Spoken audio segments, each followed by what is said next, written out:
হতে পারে না। এবার কি হবে? আমার খুব বড় ভুল হয়ে গেছে।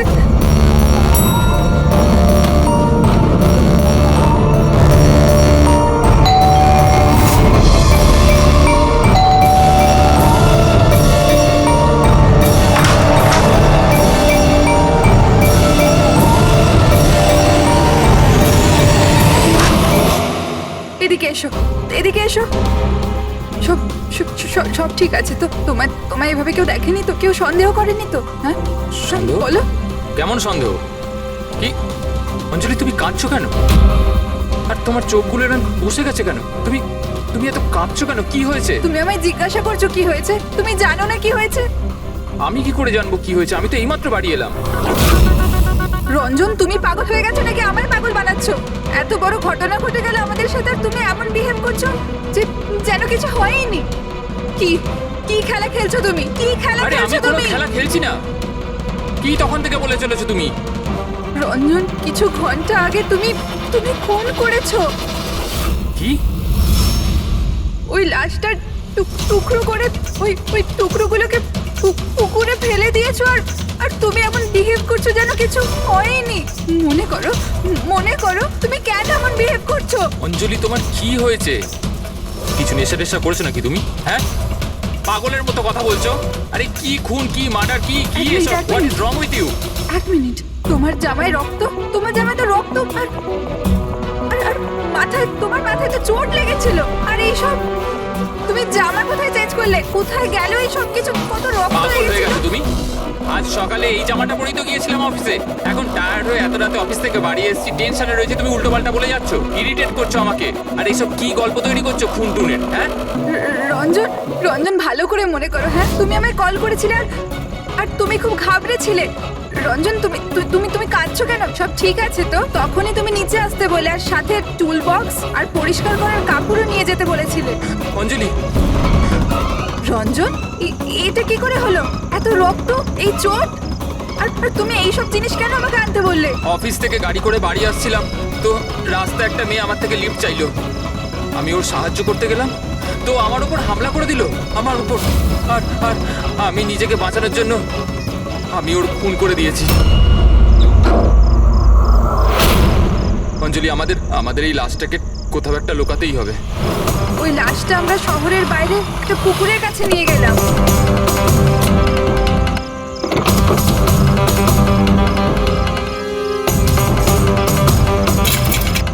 আর সেখানে তুমি বলার পর আমরা লাশটাকে টুকরো টুকরো করেছিলাম, সেগুলো প্লাস্টিক ব্যাগের মধ্যে ঢুকিয়ে আর আর ওই পুকুরে ফেলে দিলাম। আর তারপরে তুমি আমার বাড়িতে ড্রপ করে দিলে আর তুমি বলেছিলে যে তুমি একটু পরেই বাড়ি চলে আসবে। তুমি আমায় এটা বলতে চাইছো যে যাকে আমি চিনতামই না আমি তার খুন করে দিয়েছি? হয় তুমি স্বপ্ন দেখছো, নয়তো তোমার মাথায় কিছু একটা চলছে, সেটা আমি জানি না। আর যদি তোমার কথায় একটু সত্যতা থাকে, can you prove it? I will.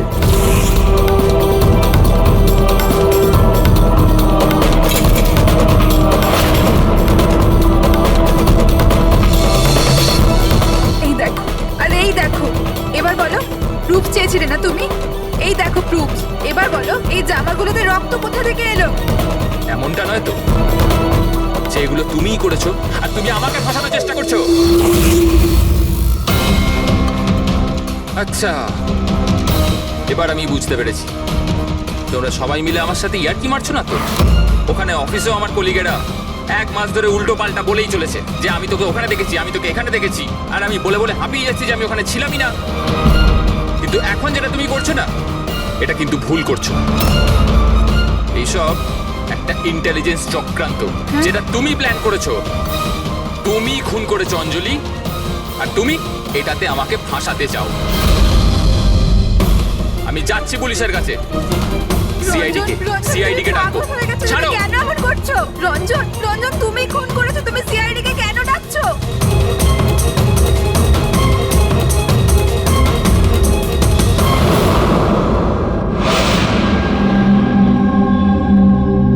তার মানে আপনি বলতে চাইছেন যে আপনি আপনার স্বামী মানে এনার সাথে মিলে একটা মেয়ের লাশ এই শহরের বাইরে মানে একটা লেকে ফেলেছেন? হ্যাঁ স্যার, আমি এটাই বলছি। আর এই সব কিছু আমি ওর বলাতেই করেছি। কিন্তু আপনার স্বামী তো বলছেন ইনি কিছু জানেনই না। ইনফ্যাক্ট উনি আমাদের এখানে ডেকেছেন। স্যার এই মহিলা সব উল্টো পাল্টা বলছে, আমাকে ফাঁসানোর চক্রান্ত হচ্ছে আর এও তাতে জড়িত। উল্টোপাল্টা আমি নয়, উল্টোপাল্টা এ বলছে। প্রথমে নিজের দোষ ঢাকার জন্য আমাকে দিয়ে এই সব কিছু করিয়েছে, আর এখন নিজেই না বলছে।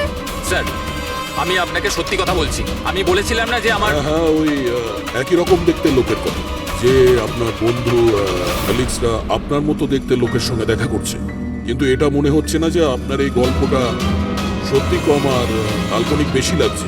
স্যার এই লোকটা আপনাদের মিথ্যে বলছে, আমি সত্যি বলছি। ইনফ্যাক্ট আপনারা তো জানেনও না যে কি হয়েছিল। এমন কি হয়েছে? স্যার রঞ্জন আমাকে টুল বক্স আর একটা কাপড় নিয়ে নিচে পার্কিং এ ডেকেছিল, আর ওখানেও আমাকে বললো যে ও একটা মেয়েকে খুন করে ফেলেছে। সেখানে আমরা লাশের টুকরো করে জলে ফেলে দিয়েছিলাম। স্যার প্লিজ আমায় বিশ্বাস করুন স্যার, একই রকম দেখতে একটা লোক এরকম করছে, আর না হলে সবাই মিলে চক্রান্ত করছে এটাতে আমাকে ফাঁসানো হচ্ছে। এক মিনিট, এক সময়ের জন্য চুপ থাকুন, আর আপনি আপনার গাড়ির চাবিটা দিন এক্ষুনি, এই মুহূর্তে। আর এখান থেকে লেকে যাব।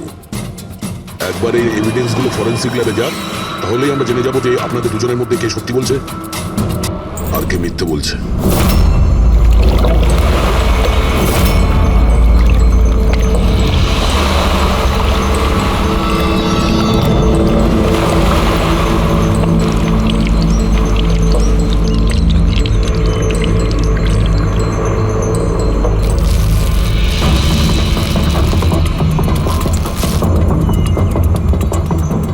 এই মেয়েটা কে? স্যার আমি কি জানি, আপনি আমাকে কেন জিজ্ঞেস করছেন? যা কিছু জানার এর থেকে জানুন না। স্যার আমি এই মেয়েটাকে চিনি না, আমি জানি না একে। আমি একে মারিনি স্যার, আমি তো ওই সময় শুধু এই লোকটার হেল্প করছিলাম। আমি অনেক রাত অবধি অফিসে ছিলাম স্যার, আপনি চাইলে সিসিটিভি ফুটেজ দেখতে পারেন। চিনের নিচে দেখো, থুতির নিচে স্টিচেস আছে না, আর সেগুলো খুব বেশি পুরনো নয়, মনে হচ্ছে কিছুদিন আগেই ও আঘাত পেয়েছে। পুরবি কোনো না কোনো ক্লিনিক বা হসপিটালে স্টেজগুলো করা হয়েছিল, সেখান থেকে এই মেয়েটার ব্যাপারে জানা যেতে পারে। একটা কাজ করো ফেডরিক, পঙ্কজ, এই বডির টুকরোগুলো আছে না, এই সব কটা আমাদের ফরেন্সিক ল্যাবে পাঠিয়ে দাও, আর এদের দুজনকে আমাদের ব্যুরোতে নিয়ে চলো।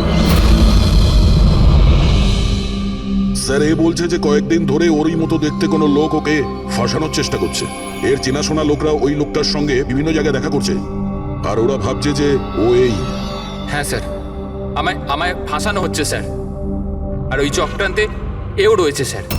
স্যার আপনি বলুন, আমি যদি এসব করতাম তাহলে আমি আপনাদের ফোন কেন করতাম? স্যার এখন অবধি আমি আপনাদের যা বলেছি সবকিছু প্রমাণ হয়েছে তো। লাশ তো পাওয়া গেল লেকে, আর ওর গাড়ির ডিকিতে রক্ত পেলেন তো।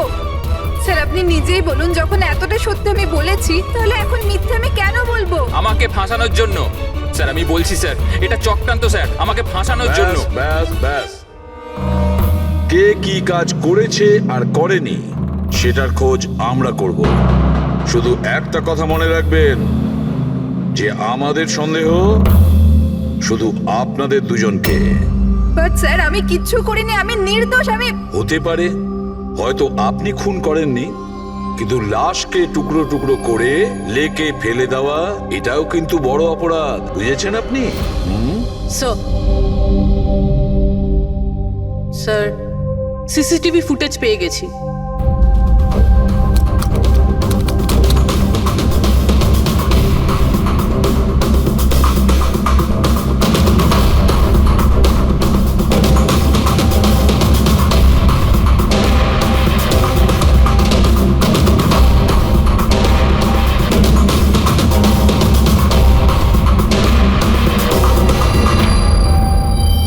এ তো খালি।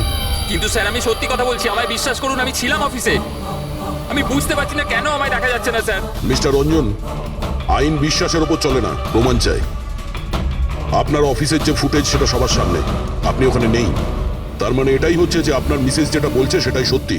না না স্যার, আমি সত্যি কথা বলছি স্যার, আমি অফিসেই ছিলাম। আমি বুঝতে পারছি না যেটা কিভাবে হলো। হ্যাঁ, কিন্তু আপনার অফিস ফাঁকা দেখাচ্ছে কেন? স্যার রঞ্জন এই কোম্পানির সিইও, এই ফ্লোরে শুধু ওই থাকে, ও ছাড়া একজন পিয়নও আছে, সে সেদিনকে ছুটিতে ছিল। আচ্ছা, রঞ্জন বাবু ঠিক ওই দিনেই আপনার পিয়ন অ্যাবসেন্ট কেন? স্যার আমি সত্যি বলছি স্যার, আমি অফিসে ছিলাম। মিস্টার রঞ্জন, নিজেকে নিরপরাধী প্রমাণ করবার জন্য কোনো রকম প্রমাণ আপনার কাছে নেই, বুঝেছেন? আরে কুন্দন, ভালো হয়েছে তুই এসে গেছিস ভাই। এরা বলছে যে আমি কারো খুন করেছি। আরে আমি কাউকে কিভাবে মারতে পারি বল না, বোঝা না ভাই। এ করতে পারে না স্যার। স্যার এই জীবনে একটা মাছি পর্যন্ত মারেনি। হ্যাঁ এটা ঠিক যে ও মাঝে মাঝে খুব রেগে যায়, রাগকে কন্ট্রোল করতে পারে না।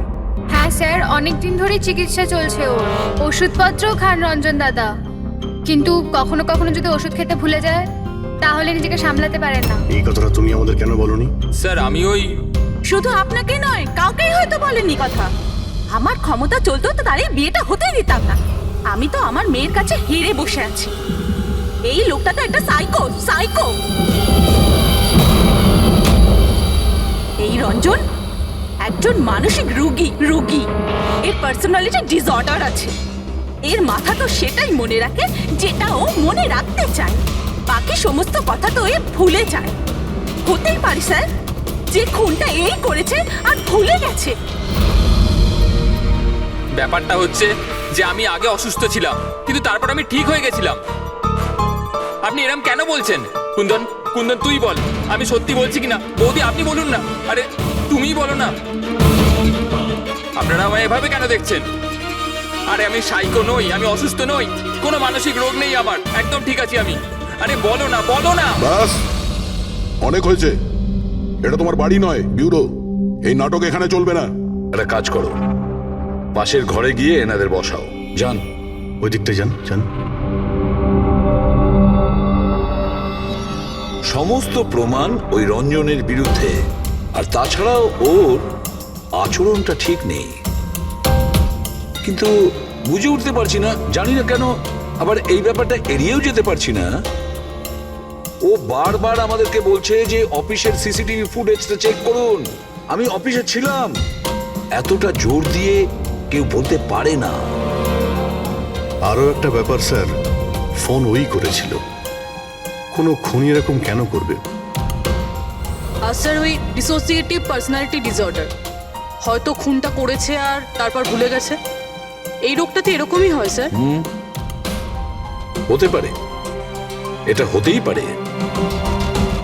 একটা কাজ করি আমরা, এই যে সিসিটিভি ফুটেজ আছে না, এটাকে ল্যাবে পাঠাই, চেক করিয়ে দেখি এই ফুটেজটা কেউ কোনোভাবে এডিট করে চেঞ্জ করেছে কিনা। আর স্যার ওই একই রকম দেখতে ব্যাপারটা।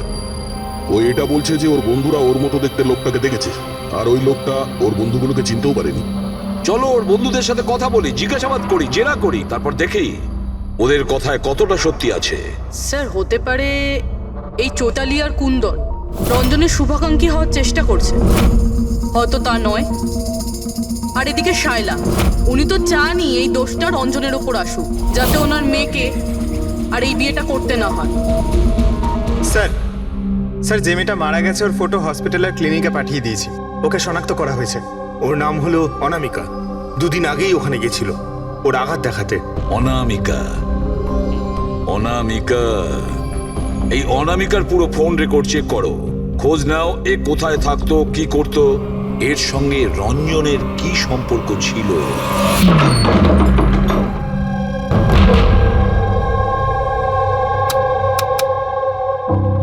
স্যার অনামিকা হসপিটালে এই অ্যাড্রেসটাই দিয়েছিল। এবার কি করি? দেখা যাক, কোনো প্রমাণ নিশ্চয়ই পাবো। একটু আশেপাশে দেখো কোনো প্রতিবেশী আছে কিনা।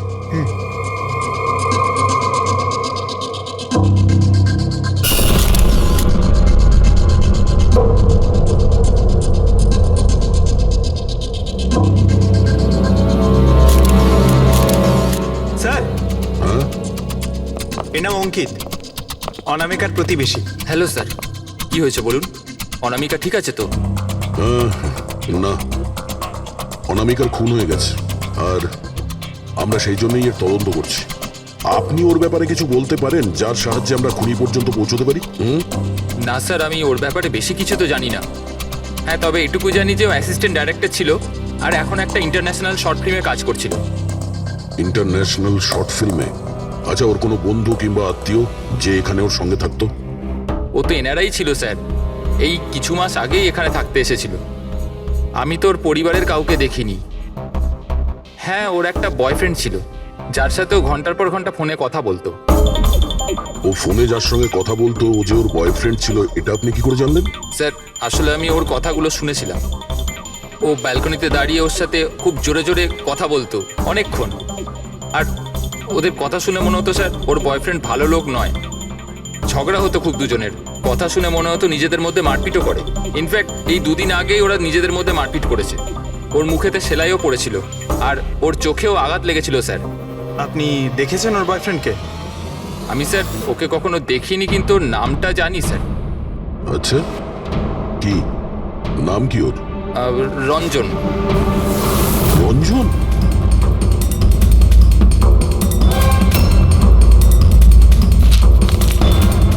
স্যার, হ্যাঁ, এই দেখুন, এই অনামিকার পাসপোর্টে এই বার্সেলোনার ভিসা লাগানো রয়েছে। বার্সেলোনা?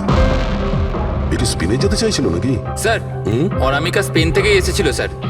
আমি ওদের কথা শুনেছিলাম স্যার। ও বিরক্ত হয়ে গেছিল রঞ্জনের জন্য, সারা জীবনের জন্য স্পেন ফিরে যেতে চাইছিল।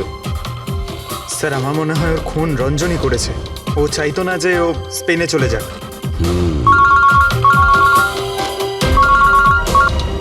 হ্যালো, স্যার অনামিকার ফোন রেকর্ডস পাওয়া গেছে। একটা নাম্বারে যেটাতে ও সবচেয়ে বেশি কথা বলতো সেটা রঞ্জনের কোম্পানির নামে রেজিস্টার্ড আছে। ও রঞ্জন, একটা কাজ করো, অনামিকার ফোনের শেষ লোকেশনটা কোথায় ছিল সেটা বার করো। অনামিকা কাল রাত্রেই আপনার হোটেলে ছিল? I am not sure sir. ছিল না? আমার তো মনে হয় না। ঠিক আছে, আমাদের আপনার হোটেলের সিসিটিভি ফুটেজটা চেক করতে হবে। Sure sir.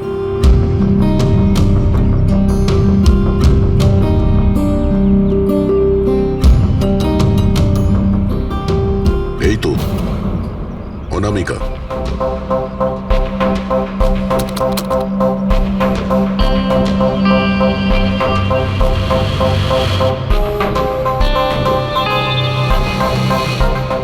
এটা কি ব্যাপার?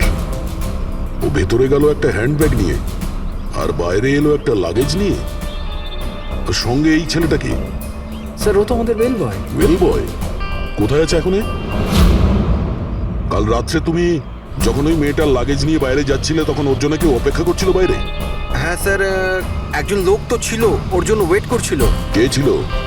লম্বা রোগা করে একজন ছিল। লম্বা রোগা করে? এ ছিল ওই লোকটা? স্যার মনে হচ্ছে তো এরকমই ছিল। দেখে তাই মনে হচ্ছিল মানে? স্যার ও দূরে দাঁড়িয়ে ছিল, তাই আমি ঠিকমতো দেখতে পাইনি।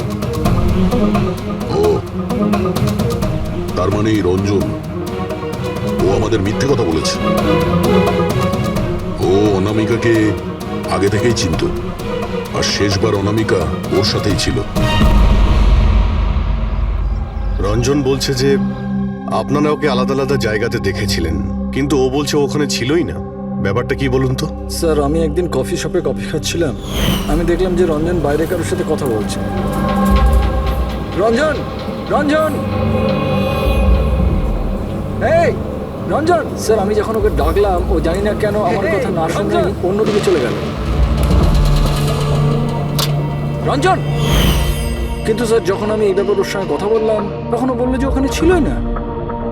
আমি জানি না ওখানে মিথ্যে কথা বললো। আর নীলা দেবী, আপনি ওকে আপনি কোথায় দেখেছিলেন? কান্দিওয়ালাতে একটা জুয়েলারি শপে। ওর সঙ্গে একটা মেয়েও ছিল। রঞ্জন, রঞ্জন! আচ্ছা, এই মেয়েটা ছিল কি? হ্যাঁ স্যার, এই মেয়েটাই ছিল। কিন্তু যখন ওর সঙ্গে আমি ফোনে কথা বললাম, বলতে শুরু করলে আমি তো ওখানে ছিলামই না। আর তোমার সঙ্গে কি এটাই ঘটেছে? হ্যাঁ স্যার, ও বাজারেতে আমার সামনে দিয়ে যাচ্ছিল। আমি ওকে হাত দেখালাম, হাই বললাম, মদন রে, কিন্তু ও সরাসরি আমায় ইগনোর করলো, অটোতে বসলে চলে গেল। এদিকে দেখ ভাই, আমি রঞ্জন, রঞ্জন! ঠিক আছে, thank you very much. Sir এদের কথা শুনে মনে হচ্ছে রঞ্জন ইচ্ছে করে ওদের সামনে এসেছিল আর এরকম বিহেভিয়ার করেছে। কিন্তু অভিজিৎ, কি কারণ হতে পারে? এরকম ব্যবহার কেন রঞ্জন করেছিল? না না না না, কিছু না কিছু গোলমাল তো নিশ্চয়ই আছে অভিজিৎ। যেখানে যেখানে এরা রঞ্জনকে দেখেছে না, দেখি ওখানে কোনো সিসিটিভি ফুটেজ পাওয়া যায় কিনা।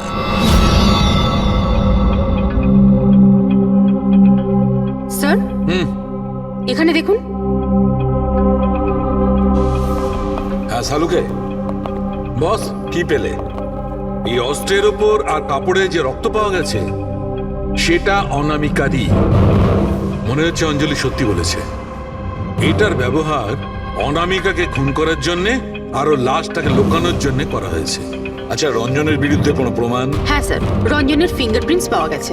একটা তো এই টুল বক্সে, আর দ্বিতীয়টা গাড়ির ডিক্কিতে, যেখানে অনামিকার রক্তও পাওয়া গিয়েছিল। তার মানে রঞ্জন অঞ্জলির সঙ্গে ছিল। এটা তো খুব সহজ সরল প্রমাণ। অঞ্জলির সত্যি কথা বলা আর রঞ্জনকে খুনি প্রমাণ করা। কিন্তু বস, আরো অনেক কিছু পাওয়া গেছে। কি? স্যার, আমরা একটা বিশেষ ধরনের পলিমার আর সিলিকনের ট্রেসেসও পেয়েছি, যেটা সাধারণত অদ্ভুত ব্যাপার। সিলিকন আর পলিমার, এটা তো সত্যিই অদ্ভুত ব্যাপার। আরো একটা বিশেষ কথা দেখাচ্ছি, এসো। এই কেমিক্যাল বস, এই বিশেষ কেমিক্যালটা আমরা সব জায়গায় পেয়েছি, কাপড়ে, টুল বক্সে, অস্ত্রের উপর, সব জায়গায়। আর এটা ছাড়া এই দেখো, এই কিছু সায়ানাইড, কিছুটা ক্লোরাইড, এইসব কেমিক্যাল। সবচেয়ে বড় কথা হচ্ছে এই যতগুলো কেমিক্যাল আছে এই সিচুয়েশনে এখানে এগুলো থাকাই উচিত নয়। রঞ্জন, এই রঞ্জনের স্বাধীন থাকা চলবে না। রঞ্জনের একা থাকা খুবই বিপজ্জনক। অনামিকার প্রতিবেশীরা বলছে যে তুমি অনামিকার বয়ফ্রেন্ড। না স্যার। কিন্তু তুমি ওকে অনেক মারধরও করতে। না না, এটা একদম মিথ্যে স্যার, ভুল কথা এগুলো। লোকে আমার নামে বিভিন্ন কথা বলে বেড়ায়, কিন্তু সত্যিটা তো হলো যে আমি কোনো অনামিকাকে চিনি না। আচ্ছা, এই তোমার ক্রেডিট কার্ডের বিলস এগুলো তো চেনো না? এই দেখো, এই অনামিকার বার্সেলোনার ফ্লাইটের টিকিট তোমার ক্রেডিট কার্ড থেকে কেনা হয়েছে। আর ও যে নাম্বারটায় ঘন্টার পর ঘন্টা কথা বলতো সেটা তোমার কোম্পানির নামে রেজিস্টার করা আছে। আর সব থেকে বড় কথা, তোমার গাড়ির ডিকিতে অনামিকার রক্তের ছাপ পাওয়া গেছে। আর তুমি কি মনে করছো যে আমরা ওর কথা শুনে তোমার উপর দোষ চাপাচ্ছি? এই সমস্ত প্রমাণই যথেষ্ট এটা প্রমাণ করার জন্য যে তুমি অনামিকাকে খুন করেছো। না স্যার, আমি কারোর খুনটুন করিনি। আর স্যার, এই ক্রেডিট কার্ড, স্যার আমার কাছে তো অনেক ক্রেডিট কার্ড আছে স্যার। আর স্যার, আমি আজ অব্দি আমার ক্রেডিট কার্ড দিয়ে কখনো বার্সেলোনার টিকিট বুক করিনি। তাহলে এই উল্টোপাল্টা কথা বলা বন্ধ করো রঞ্জন। অনামিকা তোমার গার্লফ্রেন্ড ছিল আর তোমার জন্য বিপদ হয়ে দাঁড়িয়েছিল। আর ওর হাত থেকে মুক্তি পাওয়ার জন্য তুমি ওকে খুন করে দিলে। আর শুধু খুন করলে না, তার সাথে আমাকেও ফাঁসিয়ে দিলে। না, আমি এরম করিনি অঞ্জলি, আমার কথাটা বোঝার চেষ্টা করো তুমি। বৌদি, মানছি যে সমস্ত প্রমাণ এটাই ইঙ্গিত করছে যে রঞ্জনী খুনটা করেছে, কিন্তু কিছু প্রমাণিত হয়নি এখন। আপনারা প্লিজ আমাদের কাজ করতে দিন। দেখো রঞ্জন, তোমার নির্দোষ হওয়ার কোনো প্রমাণ তোমার কাছে নেই। আর খুনের সময় তুমি কোথায় ছিলে এর কোনো সাক্ষীও নেই। আর তোমার ওই অফিসে সিসিটিভি ক্যামেরা ফুটেজ, ওর মধ্যে তুমি উধাও। অনামিকার হোটেলের বাইরে তোমার গাড়ি দাঁড়িয়ে থাকা, তোমার গাড়ির ডিকিতে অনামিকার রক্ত পাওয়া, ফোন রেকর্ড, ক্রেডিট কার্ড বিলস। তোমার বাঁচার আর কোনো রাস্তা নেই। এই একই রকম দেখতে অ্যাঙ্গেলটা একবার পরিষ্কার হয়ে যায়, তারপর তোমাকে অ্যারেস্ট না করার কোনো কারণ আমাদের কাছে থাকবে না। ততক্ষণের জন্য তুমি এখানে নিজের বাড়িতেই নজরবন্দি থাকবে, ফ্রেডির তত্ত্বাবধানে। আর আপনারা তদন্ত শেষ না হওয়া পর্যন্ত আপনাদের মধ্যে কেউ এখান থেকে যাবেন না। ফ্রেডি, নজর রেখো। Sir, sir please sir, sir আমার কথাটা বোঝার চেষ্টা করুন, আমি কিচ্ছু করিনি। পূরবী, তুমি কি বলছো তুমি খেয়াল করেছো? হ্যাঁ স্যার। স্যার, ইমেজ ফরেন্সিক এক্সপার্টরা কনফার্ম করেছেন এই রঞ্জনের ফুটেজের সাথে এডিট করা হয়েছে। এই ফুটেজটাই কিছু আউট অফ ফোকাস ব্যাপার আছে, যেটা থেকে এটা প্রুফ হয় যে এখানে কেউ একজন ছিল, যেটাকে খুবই ভালোভাবে ডিলিট করা হয়েছে। অন্য আর কেউ নয়, ও রঞ্জনী হবে। তার মানে ওর এই একই রকম দেখতে গল্পটা সত্যি। অনামিকার খুনের সময় ও অফিসেই ছিল। তাহলে ওর খুন কি করে করবে? একটাই লোক একই সময়ে দু জায়গায় কি করে হতে পারে? স্যার, স্যার সেই সব সিসিটিভি ফুটেজ পেয়ে গেছি যেখানে রঞ্জনের বন্ধুরা রঞ্জনকে দেখেছিল। কফি শপ, জুয়েলারি শপ আর মার্কেটে। দরজা খোলো, বাইরে বেরোতে দাও। আরে কেন আমাকে আটকে রেখেছো? খোলো, আমি বলছি খুলে দাও। এটা কি হচ্ছে? ওর আবার আঘাত অবস্থায় নেই তো? খোলো। সে কি? তাহলে তো ওনাকে কাবুতে আনার নিশ্চয়ই কোনো উপায় থাকবে। শুধু একটাই ওষুধ আছে, বলো। ঘুমের ইনজেকশন। খোলো, আমি বলছি দরজাটা খোলো। আরে এইভাবে কেউ কাউকে আটকে রাখে নাকি? আমার তো খুব ভয় লাগছে। আমি দরজা ভেঙে মাথা দেবো, খারাপ খোলো হয়ে গেলে এক্ষুনি। আবার কিছু করে নেবে না তো? সব এক একটা রত্ন এখানে দরজাটা খোলো। আমি দেখছি। আরে কেন আটকে রেখেছো আমায়?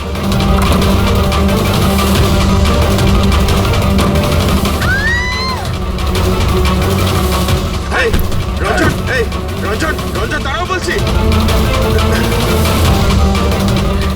মা মা মা আস্তে আস্তে আস্তে ও মাই গড এইটা কি করে হলো? আমি ডাক্তারের খবর দিচ্ছি। হ্যাঁ তুমি ঠিক আছো তো মা?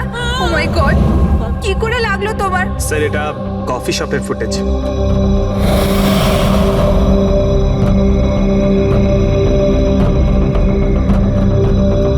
স্যার এবার জুয়েলারি শপ।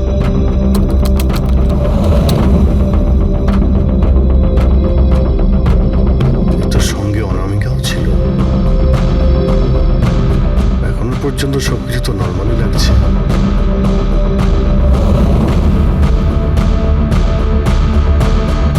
স্যার এবার মার্কেট প্লেস।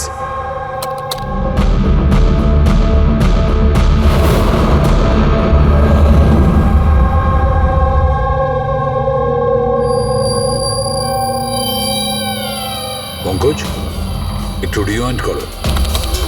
হ্যাঁ, আগে ওই রঞ্জনকে জুম করো।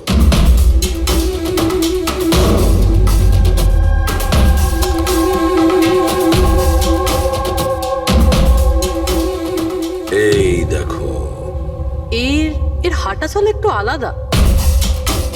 ও অন্য ধরনের জুতো পরে রয়েছে।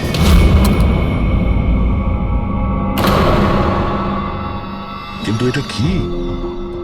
দয়া ওয়াকিং বুট পরেছে, ওয়াকিং বুট।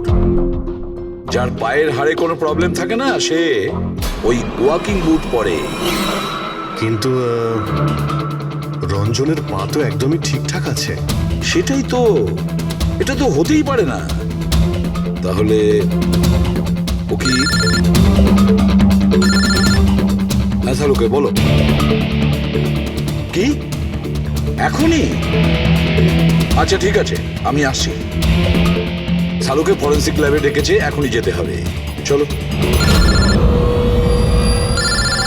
হ্যাঁ ফেডরিক বলো, কি বললে তুমি? ঠিক আছে, হ্যাঁ ওখানেই থেকো। ফেডরিক বলছিল রঞ্জন পালিয়ে গেছে শাইলার ওপর আঘাত করে। কিন্তু ফ্রেডি তো ছিল ওখানে। সেটাই তো। একটা কাজ করো দাদা, তুমি আর পঙ্কজ ওখানে চলে যাও, আমরা ফরেন্সিক ল্যাবে যাচ্ছি। আচ্ছা সালুকে, তুমি রঞ্জনকে গ্রেপ্তার করতে বারণ করেছিলে, ব্যাস ও তো ওদেরকে আঘাত করে পালিয়ে গেছে। আর তুমি এখানে এসব কি করছো? এখানে এখানে এরকম মিউজিয়াম সাজিয়েছো কেন? মিউজিয়াম নয় বস, তাহলে? এটা হচ্ছে সেই ধাঁধাটার জবাব যেটা আমরা সলভ করতে পারিনি। হ্যাঁ, রঞ্জন পালিয়ে যাওয়াতে আমার খুব আফসোস হয়েছে, কিন্তু আই এম শিওর তোমরা ওকে ঠিক ধরে ফেলবে। তোমাদের মনে আছে ওই যে কেমিক্যালটা আমরা ক্রাইম স্পটে পেয়েছিলাম? তো তার সঙ্গে ওর কি সম্পর্ক? সেটা আমি আপনাদেরকে বলছি। আপনি কে? এ হচ্ছে জগৎ। এক মিনিট, সবকিছু বুঝতে পারবে বস। বেহুল, হাই স্যার। এবার এর সঙ্গে আবার এই কেসের কি সম্পর্ক? আপনারা ওর সাথে একটু মন দিয়ে কথা বলুন, দেখুন সবকিছু জানতে পারবেন। এটা বলুন তো যে আপনি কে, আর এই কেসের সঙ্গে আপনার কি সম্পর্ক? এক মিনিট। এনার চোখগুলো দেখে তো কেমন যেন একটা মনে হচ্ছে। শুধু চোখই নয়, এনার তো পুরো মুখের মধ্যেই কিছু গোলমাল আছে অভিজিৎ, ফেসের ওপরে গোলমাল আছে।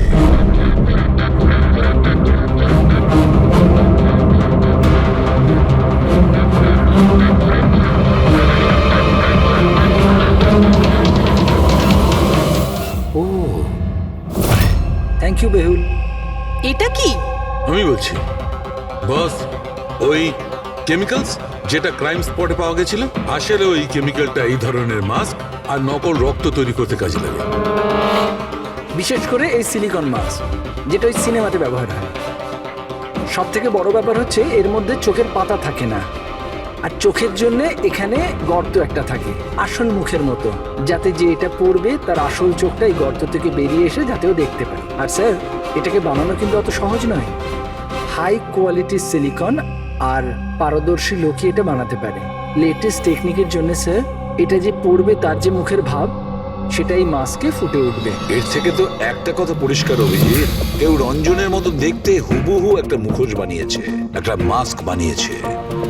রঞ্জনের মতো হাইটের কেউ ওরই মুখের মতো কোনো মাস্ক বানিয়েছিল আর লোকেদের বোকা বানাচ্ছিল। হ্যাঁ, আর সেই জন্যই সবাইকেও দূর থেকে দেখা দিয়েছিল, কারণ যদি কাছে আসতো তাহলে সবাই বুঝে যেত ও কোনো মাস্ক পরে আছে।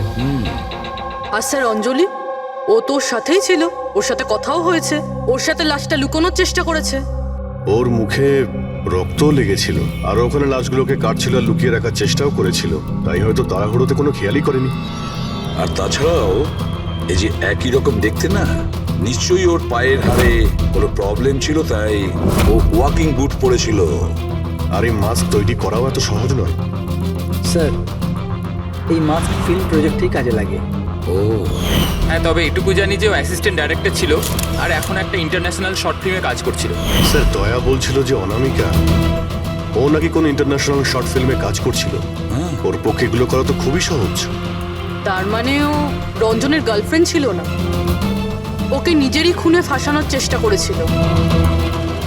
সেই জন্যই ও বেলবয়কে গাড়ি অব্দি নিয়ে গিয়েছিল। স্যার নিজের প্রতিবেশীর সামনে রঞ্জনের সাথে ফোনে কথা বলার নাটক করেছিল। মানলাম অভিজিৎ, আমি মানলাম, কিন্তু কেউ নিজের মৃত্যুর ষড়যন্ত্র নিজে কেন করবে? মানে আমি বলতে চাচ্ছি, অনামিকা তার নিজের মৃত্যু কেন নিজে ডেকে আনবে? না না না না, কিছু তো একটা গোলমাল আছেই। কেউ তো একজন আছে যে অনামিকাকে শিখণ্ডি খাড়া করেছে, আর সেই পুরো কেসটার মাস্টার মাইন্ড, বুঝেছো? আপনাদের মাথা খারাপ আছে? ফ্রেডি ইনজেকশন নেওয়ার জন্য ভেতরে গেছে আর তোমরা ওই লোকটাকে ছেড়ে দিলে। আমরা তোকে পালাতে দিইনি, আমরা কি দরজা খোলার কি দরকার ছিল? ওই লোকটা যে মানসিক অবস্থা নিয়ে এখান থেকে পালিয়ে গেছে, কে জানে কার সাথে কি করে দেবে। শায়লা দেবীর ওপর হামলা করেই দিয়েছে। স্যার একটা কথা বুঝতে পারলাম না, ওরা তোমাদের দুজনের সামনে থেকে পালালো আর তোমরা ধরতে পারলে না ওদের? স্যার আমরা খুব ভয় পেয়ে গেছিলাম, আর সব কিছু এত তাড়াতাড়ি হলো। স্যার আমরা যদি মাঝখানে আসতাম তাহলে আমাদের উপরও তো হামলা করতে পারতো না স্যার। হ্যাঁ, যেমন ভাবে আন্টিকে হামলা করেছিল আমাদেরও করতে তাহলে। হ্যাঁ, এক মিনিট শায়লা দেবীর ওপর হামলা, কিন্তু কিভাবে? ওর কাছে অস্ত্র কি করে এলো? এখানে তো কোনো অস্ত্র ছিল না, আমরা সমস্ত অস্ত্র সরিয়ে দিয়েছিলাম। হ্যাঁ স্যার, শুধু ঘরে কেন, কিচেনেও সবজি কাটার কোনো ছুরি পর্যন্ত নেই।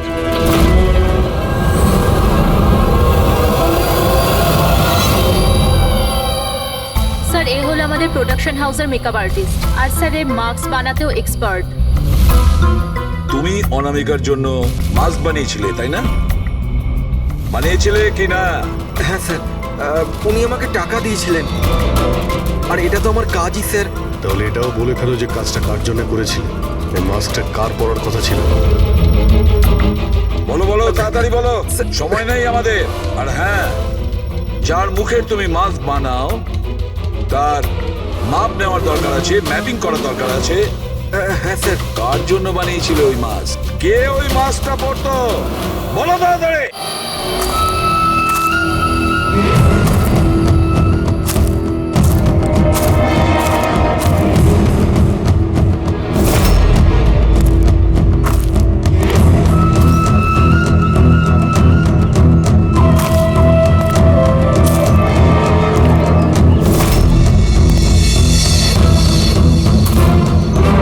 কে তুমি? হ্যাঁ, কে তুমি? কি চাও? কেন আমাকে বেঁধে রেখেছো? আমার তো মনে হয়েছিল আমাকে দেখে তুমি খুব খুশি হবে, কারণ আমিই তো হচ্ছি সে যাকে তুমি খুঁজে চলেছ। তোমারই আর এক রূপ। রূপ? কিন্তু তোমার মুখ তো আমার সাথে মেলে না। কারণ এটাই, আমি তোমার মতন মুখের মাস্ক পরে নেই এখন, নাহলে তুমি আমাকে চিনতে পারতে না যে আসল তুমি না আমি। আর একটা কথা, আমি তোমার আওয়াজে কথাও বলতে পারি। কিন্তু তুমি এমন কেন করছো? যাতে অনামিকার খুনের জন্য তোমার জেল হয়ে যায়। কিন্তু আমার তোমার সাথে কি শত্রুতা? আমি তো তোমাকে চিনি অব্দি না। ওসব জেনে তুমি কি করবে? এখন তো শুধু এটুকুনি জেনে রাখো যে আমার এত পরিশ্রমে সিআইডির লোকেরা জল ঢেলে দিয়েছে। আর আমার কাছে শুধুমাত্র এখন একটাই রাস্তা বাকি আছে, যে তোমাকে আমি মেরে ফেলবো।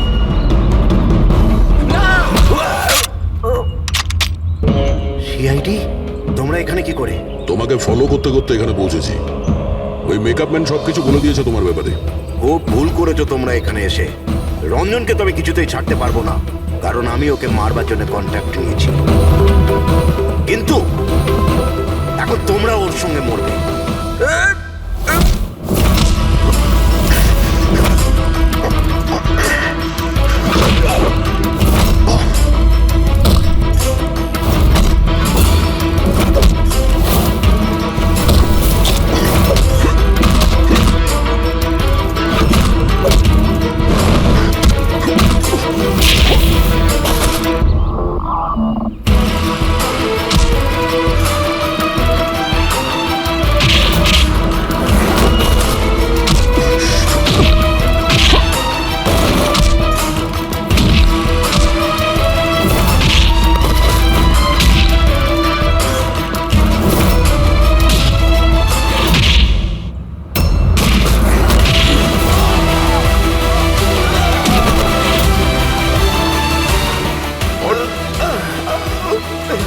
মারার কন্ট্রাক্ট দিয়েছিল?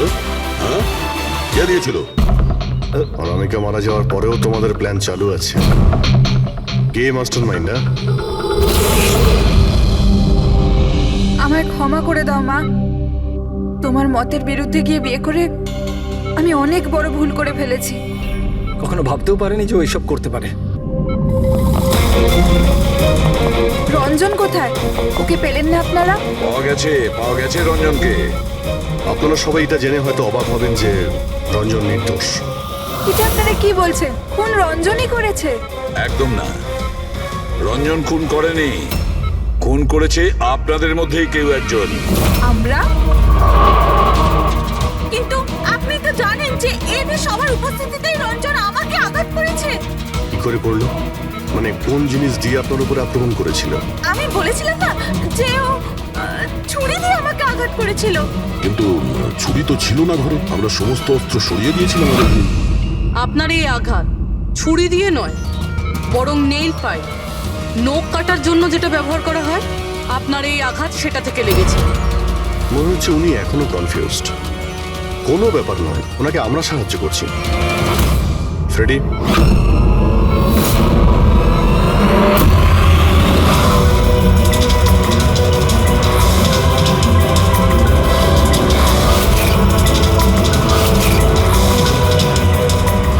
শাইলা ম্যাডাম, আমরা জানতে পেরে গেছিলাম অনামিকার প্রতিবেশী অঙ্কিত এসবের সঙ্গে যুক্ত।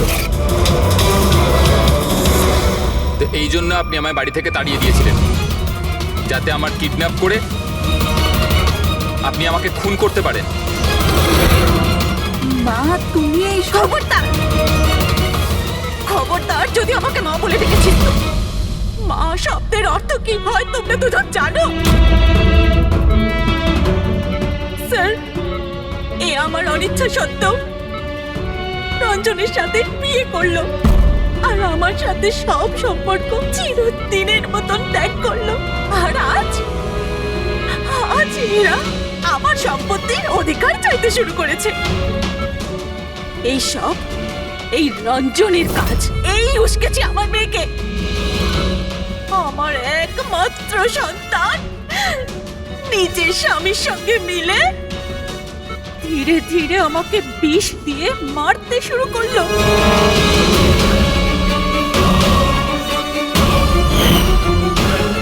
দুবোটা তাড়াতাড়ি করো অঞ্জলি, এটা নিয়ে গিয়ে মায়ের ঘরে রেখে দাও, যাও।